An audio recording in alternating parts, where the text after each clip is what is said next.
And it goes a little something like, I'll keep you warm all summer, and after fall, I'll keep you warm all summer, and after fall, I'll keep you. Hello, you beautiful beings. Welcome to my cosmic corner of the internet. My name is Rachel, and for those who don't know me, I'm a claircognizant, intuitive, and psychic who is ready to talk to you about all things cosmic and all things consciousness. Today, I want to talk to you about heartbreak. I want to talk to you about what to do when somebody hurts you. What do we do with the person that hurt us? What do we do with ourselves after we've been hurt? And what do we do with life in general? Life that never stops moving when we feel like the whole world has just collapsed on our shoulders. The first step in achieving this emotional conquest of healing from heartbreak is understanding, innerstanding, as I like to say, that you are gonna cry a lot. And that's fine. That's absolutely okay. In fact, crying is holy. Crying is a portal that leads us to infinite healing dimensions. When we cry, all of the emotions are coming out of our body, and that is beautiful. So cry. Cry as long as you need to. Cry as hard as you want to. Keep crying until you can't cry anymore. I can't even tell you how many videos I have of me crying on my kitchen floor, and I will keep making them. Every time I feel like I need to cry and I need to record it, I'm just gonna do what I need to do because the only way out is through. Okay, Dr. Seuss. As the little energetic beings that we are like these tiny energetic sponges. And what goes on is when somebody hurts us, if we act like it doesn't hurt us as bad as it did, or we act like we're moving on, or we act like we should have been moved on by now, whatever it is, we store these emotions and we soak it up like a sponge, and we keep getting heavier and heavier and heavier with emotions until one day someone's got to come along and go whoop with that sponge, and everything is going to come out all at once. We can feel the weight of whatever is in our reality, but we also don't actually know fully with 100% fact everything's spiritual weight as well. So give yourself grace. If you want to cry, cry, because the truth is you can be crying because that person hurt you, but it could be attached to a past life thing and you have no idea why. You can't stop crying and it feels like the death of 1,000 suns. It's fine. Burn on the sun. Do whatever you gotta do to rinse out that sponge yourself before the universe comes along and has to do it for you. Your feelings are going to be big, so feel them in wholeness, feel them in totality, feel them all the way through until you don't feel them anymore. Your feelings, yes, are going to be big, but your awareness is going to be bigger. It all starts with accepting your feelings, which leads me to my next step. Acceptance. You cannot work through something, you cannot grow through something that you do not accept has been delivered at your doorstep. If you don't accept what somebody has done to you, said about you, what you're doing is denying that it exists and denying that it ever happened, and you're sweeping it under the energetic rug. And what happens is that's when, like the little sponge, we start to accumulate more and more and more emotion until one day we explode. You have to start by accepting everything in, about, around the situation. You need to accept what happened to you, that this person did it to you, that regardless of all the history, it still happened, that you're feeling this type of way about it. You have to accept everything. We keep ourselves in these endless cycles of suffering by not even taking the first step and just accepting whatever happened has happened. We get caught up in the story, the specifics of it, the who, what, where, when, why, how could they do this? It doesn't matter. The thing is, we have to accept whatever happened, and that's just when the floodgates can open and we can actually start doing the healing work. But we cannot start doing work on something that we don't accept. If we don't say, hey, I see this thing, there's no way we can jump over this thing, work around this thing, work through this thing. No way. We start with acceptance. We keep ourselves in these endless cycles of suffering when we play these ego games of trying to figure out the who, what, where, when, and whys of how could this person do this and what went down and why did this have to happen to me,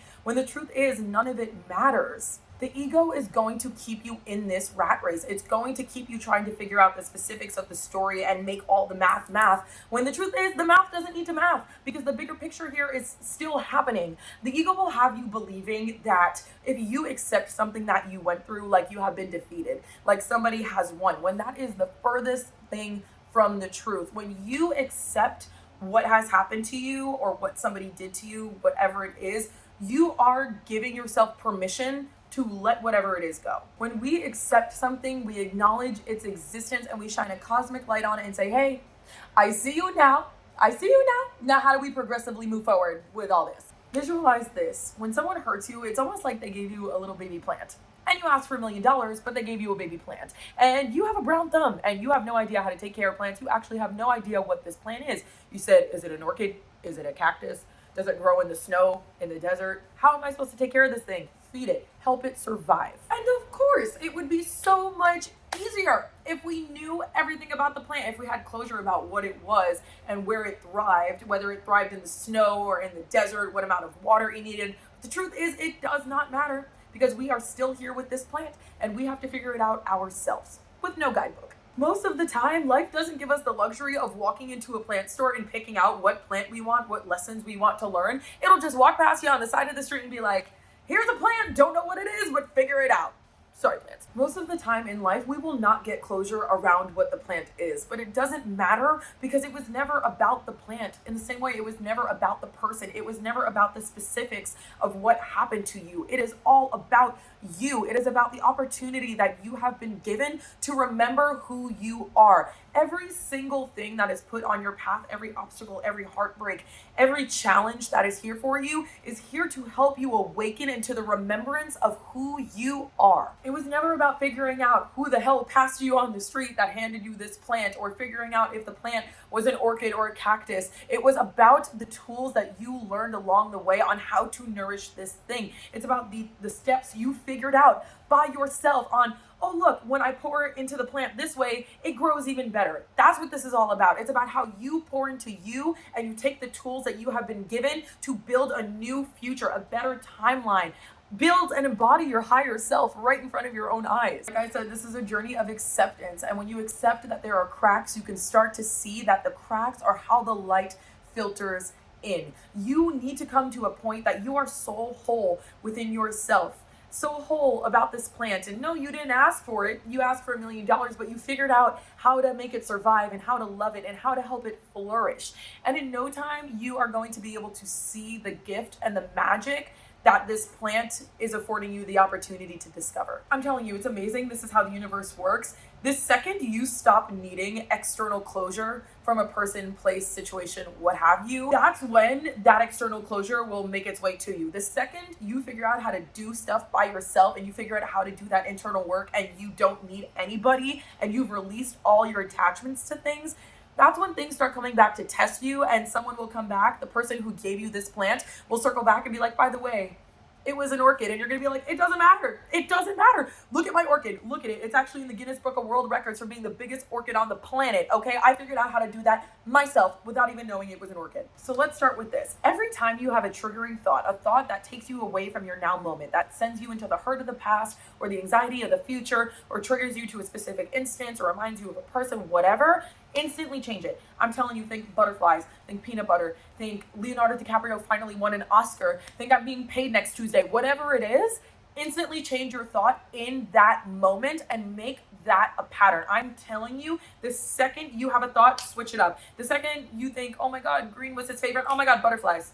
Oh my God, the last time I watched that movie, I was with Leonardo DiCaprio won an Oscar. It does not matter. Change the thought. It's giving fake it until you make it mentality, but that's exactly what rewiring your subconscious is. It's about just saying it and actively taking whatever step to change it until one day you wake up and that's your new reality. It's like going down a ski slope, right? If you continuously go down the same slope over and over again, you are getting deeper and deeper into the snow, and it's going to be harder to start a new track to go down a different direction. But imagine that with you doing something like actively changing your thoughts and just thinking about random things that make you happy or fulfill you, or just changing your thought to literally anything. It could be about all the groceries that you have to buy. What you're doing is you're laying down fresh snow every time. So eventually the slope you've been going down, it's not so deep anymore. And actually it's now leveled with the entire mountain and you can go down a completely new direction. Congratulations, you have rewired your subconscious. In the midst of rewiring your subconscious and faking it until you make it connect with your community, get intimate with your friends. The one thing that I think was probably one of the biggest lessons I've learned around heartbreak is the fact that love is always available. It is not only romantic love that helps us feel the way romantic love makes us feel. A lot of the time we get so stuck in suffering over losing a love because we think that the person had to do with that feeling. And while it's absolutely true you were in love with the person, this person was also a reflection of your own depth, of your own capacity to be able to love and feel loved. So although yes, this person, duality exists, had their own magic, what you are feeling the loss of is not actually the loss of love, because that love is always within. But our ego attaches the feeling of love to a person, and that's not true. So when you start to surround yourself by community, by your friends, and getting more intimate with them and opening yourself up in new ways that you might not have, and being more vulnerable, and you start tapping into that heart space,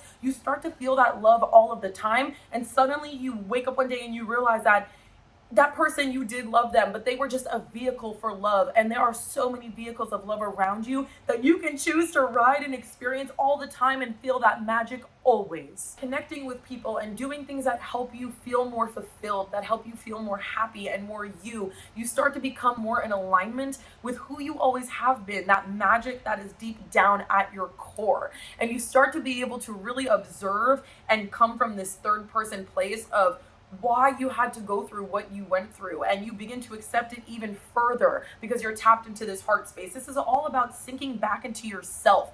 Everything is just funneling you to get back down to you. When you start doing all of this internal work and you start really sinking in to this place of peace within yourself, you start to be able to see things objectively, and you start to be able to really understand why things had to go down the way they do, and you start to detach from the meaning that the person gave the situation and realize it was never about the person. Like, it was never about the plant. You start to realize all of the tools that you have been given to create a better life for yourself. You start to feel more at peace and see the things that you have gone through as gifts, as moments of initiation to rocket launch you into your highest timeline. And when you start to do this internal work and you start to really learn about yourself and face these demons and everything you got going on in here, you're gonna start coming from this objective place and really start to see how you even participated in your own suffering, how whatever experience made its way to your reality, how you played a part in that, because nothing shows up in our reality unless we are an energetic match to it. And that's going to be a hard one to swallow for some of y'all, but it is so true. And I say this with the understanding that duality and multidimensionality exist. Let me give you an example. So my ex, pretty much when I look back on it, manipulated me our entire relationship and lied to me throughout the entire thing. And when I woke up from the illusion that I was under dating him, and I was like, oh my God, you've been doing this the whole time. Like, this is ridiculous. You're a terrible, horrible person. Months later, when I started doing this work and really reflecting on myself and seeing my own ties and seeing things holistically and really through the veils of everything that was happening, all by starting to accept it, okay, what I realized was that where, duality comes in, multidimensionality. Yes, I attracted that manipulative behavior. No, I was not manipulative in the same ways that this person was. However, a part of me, that manipulative energy, still existed within me to attract his version of it. So it might not be the exact same thing. It's not going to be an eye for an eye, a tooth for a tooth, but that energy is there, and it's just showing up with a different face. So you can figure it out and work your way through it. And that's why it's so hard, because we refuse to see our own role in a lot of our suffering. We refuse to believe or take accountability that we can have some part in our own suffering. So it's going to be a harder concept to grasp at first, which is why when I really thought about this video, I realized that this holistic understanding of your part in your own suffering definitely comes towards more of when you're about to get over that emotional hill, because it's coming from a place of peace and understanding and not so much emotional reactivity or ego. I think that when you break and there is nothing left, all you are is that vulnerable heart space. And when everything is stripped from you and all you have is that space, you really start to feel the interconnectedness and the love through it all, no matter how much it hurts. And because of that, you're more willing to be like, oh yeah, I definitely played a part in that. And it's really hard. It's really hard. Don't get me wrong. No part of me wanted to accept any of what I went through. And if you only knew what I went through, absolutely not was I responsible for any of it. But at the same time, I was. Were the things that were done to me sinister, horrific? Should the person be imprisoned? Probably. However, I know I didn't do anything to warrant those things, but I did carry within me an energetic frequency that said, it's okay to treat me like this. And I had to accept that. And it's really hard because, again, we don't want to do that internal work in that way. We don't want to accept we can play a role in our own suffering. We want to blame externally other people, other sources, other situations. But it's two sides of the same coin. Things happen to us in the same way. We have the energy within us to attract the thing. So no, I didn't manipulate my ex during our entire relationship or lie in the same ways that he did me. However, I did manipulate him in ways that were people pleasing. I would do things not realizing that I wasn't really doing them because I wanted to. I was doing it to be recognized and admired by this person. And so if I did something and he didn't admire me or recognize me in the way I felt like I needed, I would explode or I would start a fight or there would be this friction. And it was never about us or the situation or the ways he lied to me or the ways I manipulated him by people pleasing. It's just the mere fact that that manipulative energy, no matter how it manifested, was there within both of us. So it naturally, like a magnet, attracted both of us to each other so we can manipulate each other in these ways and wake up to our own suffering. It was never about the other person. It was always about us. Like I said, this entire process is one of acceptance. So we have to accept that we might have played a role in our own suffering, whether consciously or not. Most times, probably not consciously, but we still had an energy within us that was able to magnetize a particular person, energy, frequency, situation into our lives so that we can see it right in front of us and figure it out. Because the only way the universe knows how to communicate with us is by using the people right in front of us, by using the experiences that we go through. It has to communicate with us by all of the things that are right in front of our faces. But we get so caught up in what's going on that we forget there's a subliminal message here, that there is bigger things to figure out and a bigger plan behind it all. This is probably the last piece of the pie and the thing that makes everything around heartbreak come full circle, because it takes a lot to get here. It definitely takes going through all the other steps to get here. It takes a lot of navigating tears and emotional breakdowns and finding grace and falling flat on your face and picking yourself back up and understanding and a lot of self-love to get to this point of peace within yourself where you can finally realize and understand that no one is inherently bad. And that takes a lot. It takes a lot of stripping away ego to get to that place. But when you finally start to heal and truly process what you have gone through in an integral way, you really understand and understand that no one is inherently bad. And I know, again, a hard pill to swallow. Trust me, I have been to Dante's seventh ring of hell and back, and I can still say that the person who did the most sinister, horrific, prison-worthy things to me still isn't a bad person.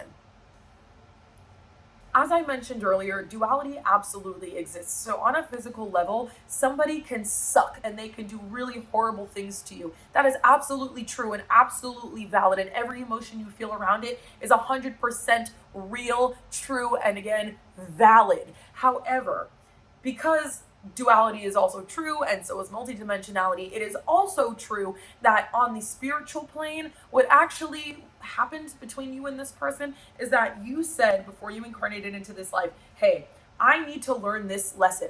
I don't care how I learn this lesson. This is just the lesson that I need to learn so that my soul can move on. Whatever that looks like, whatever star system I go to, whether I come back to this planet or not, whatever life I'm living next, this is the lesson I need to learn. And this person, their soul, their energy, their unconditional source being that they are, they said, hey, I love you so much that I want you to accomplish that in this life. So here's what we're going to do. We're going to shake hands. And at some point during this little human incarnation, we are going to meet. This thing is going to happen and it's going to hurt real bad. But it's going to be giving you the opportunity that you need to learn this lesson. It's going to be giving you the tools that you need to build that house that you told me you want to build. And whether or not you realize that those are the tools is not my problem, but I'm going to be the one to give you the tools. And when you really sit with that truth, it is such a permission slip for revolutionary change and really drives the point home that no one is inherently bad, because you can really tap into the love that is still within the hurt and the heartbreak and the things that this person did to you, or the fact that it's this person that did it to you, whatever, because you start to reflect on the fact that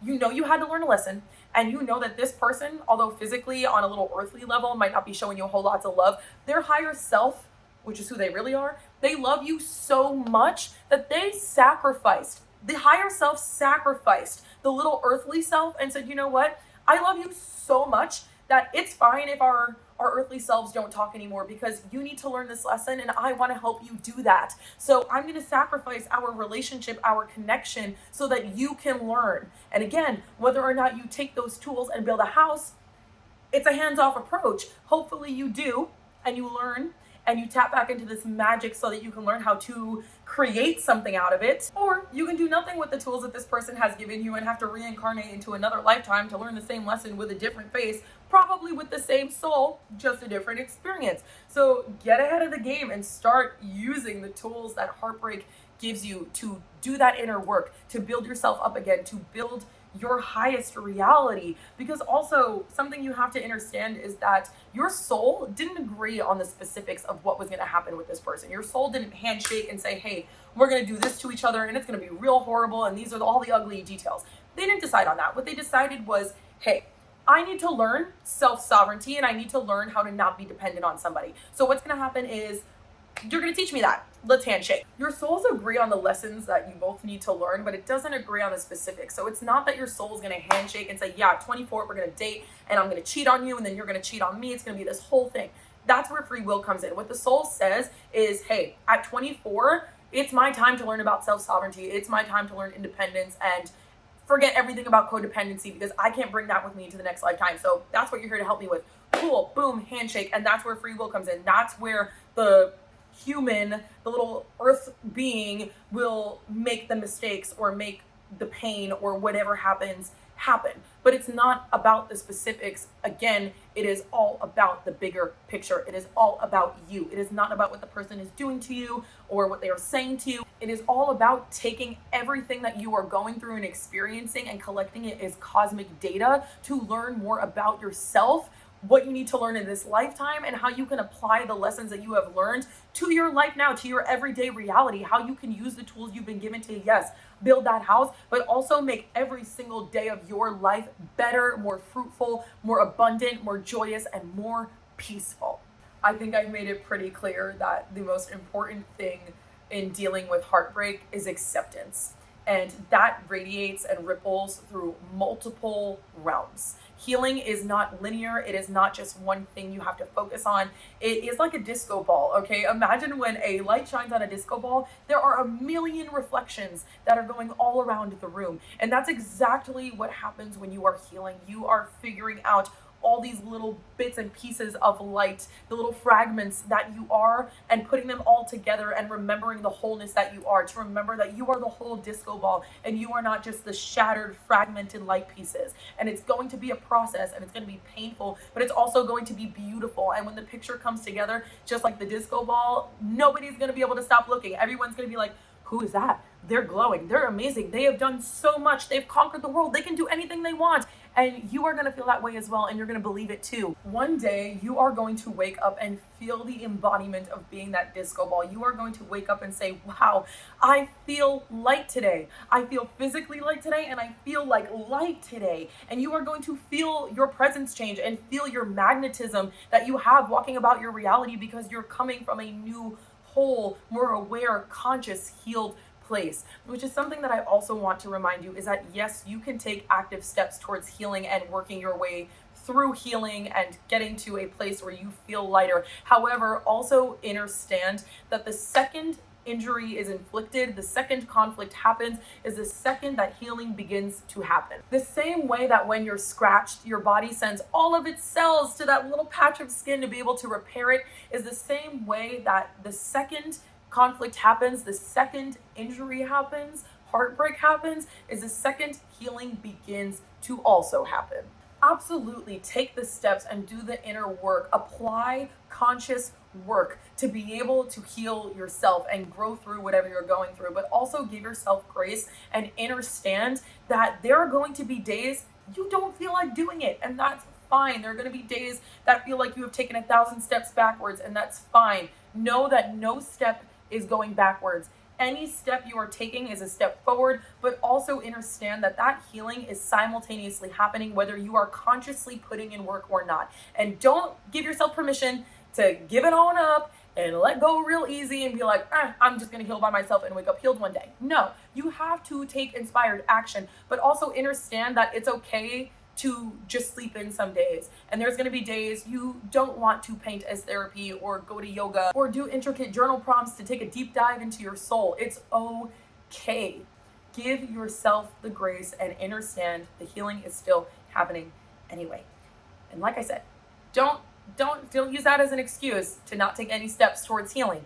Do it. Apply the work, but also give yourself grace on the days you don't feel like doing it, and understand that you're a human and it's tiring, and being that sponge and soaking up so much emotion in such short periods of time, even if we are releasing it ourselves and figuring out how to get all the stuff out, it's exhausting. It's exhausting. Mental gymnastics is exhausting. Emotional gymnastics is exhausting, and it will take a physical toll on you. So give yourself grace on the days you don't want to do anything. So yeah, I guess this is my little video guide on how to deal with heartbreak and what to do with yourself and the world when somebody hurts you and how to navigate that. So I really do hope that this video can act as a primer of consciousness and a little roadmap. I hope it illuminates something within you to remember who you are, and I hope that it can act as this roadmap to guide you back home to who you are, to that unconditional love and light being, that energetic source that you are at your core, the wholeness that you always have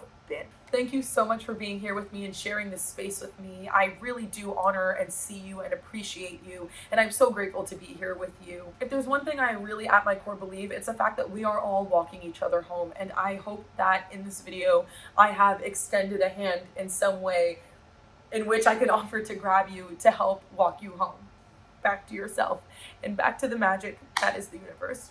I love you so much, and I'm so honored to be here with you again. Thank you so much for being here with me. I love you, and you will grow through everything you're going through. Keep your head up, and magic is waiting for you. I love you. Little something like